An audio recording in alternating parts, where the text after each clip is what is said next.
What is up, gamers? The Red Dragon here, and we are checking out the latest news of the day. Now, a lot of people like to look at specs. They like to look at the RAM, the CPU usage, and try to compare it to other things like different consoles or to the PC and say, hey, look, this is outdated. You know, this is already way behind as far as technology goes and everything. And I wanted to bring to your attention a quote that's from Xbox, so I guess it could be biased, but either way, it's still pretty interesting because I've talked about this before in the past, a few months ago, about the cloud.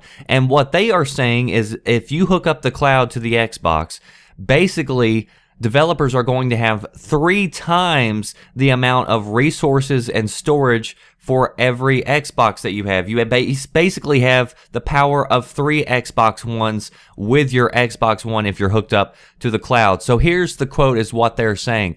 They're saying that they are provisioning the CPU and storage equivalent of 3 Xbox Ones on the cloud. We're doing that flat out so that any game developer can assume that there's roughly 3 times the resources immediately available to their game, so they can build bigger, persistent levels that are more inclusive for players, and they can do that out of the gate. There's also another quote here from an Australia spokesman. They said that it's been stated that Xbox One is 10 times more powerful than the 360, so we're effectively 40 times more powerful than the 360 in terms of processing capabilities using the cloud. If you look to the cloud as something that is no doubt going to evolve and grow over time, it really spells out that there is no limit to where the processing power of the Xbox One can go. And if you remember me talking about this months ago, I said if the future of gaming is the cloud, then this is probably the last Xbox you will ever need. Microsoft can now focus on putting out peripherals, updating software.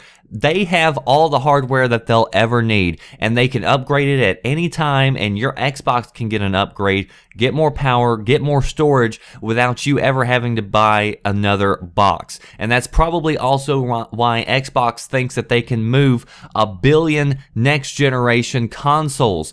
So that was their estimated figures as far as how many the next generation PS4 and Xbox can sell. They think they can sell 1 billion consoles, and it's because this is a long-term plan. Because it is new technology, it's going to be something that's kind of let in a little bit at a time until the technology's there, the internet infrastructure's there, where everybody can go full course onto the cloud.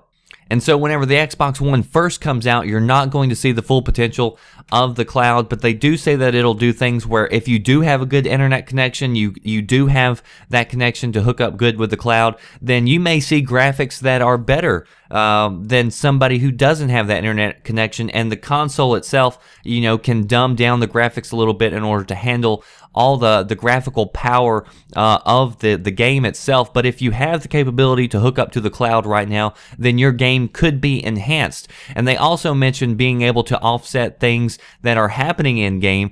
Take for instance a game like Assassin's Creed or Grand Theft Auto, where you have these huge vast cities with populations, and the AI is populated. That uses up a lot of resources just to handle the AI. But a developer can now use the power of the cloud to handle just the AI, so that they could focus their attention and resources using the machine on other aspects of the game. So you can really see where this can go, and how really there is no limitation as far as the processing power and the storage capable to Xbox users in the future. And in the future, yeah, this could probably be a lot more powerful than most PCs and some kid's basement. I mean, that's where the power of the cloud is. And because this is new technology, it's not all the way there, but Microsoft is definitely betting on this, and they've betted on it by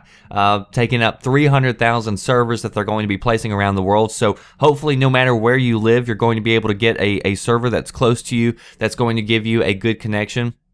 So that's just one more interesting little tidbit about the Xbox One, and we still have to wait to see what PlayStation is going to do, because of course PlayStation has their own streaming service that they've bought. So who knows, they might be able to do something very similar with the PlayStation 4. I do have some PlayStation 4 information though coming up in a video pretty soon. We're going to be talking about that and their policies coming up, so I know a lot of people are asking me for some PlayStation 4 videos because I've been doing a lot of Xbox One, but it's just been that there's been a lot of Xbox One news out there. I do want to mention real quick a special thanks to Lost in Place. He gave me this gameplay. This is Payday, and of course Payday 2 has been announced and will be coming to consoles and PC in the future, so you can look forward to that. But if you want to go check out more Payday footage, check out Lost in Place and him playing this game. Pretty fun commentary that they usually do, and they usually have a good time with this game. But links are in the description box to his channel, and also all the stories that I mentioned in this video, and also my links to my Twitter and Facebook and all that other good stuff where you can stay up to date with the latest news and information as it happens. Be sure you check out VGN, videogamesandnews.com. That does it for me, The Red Dragon. I'll see you next time. Thanks for watching.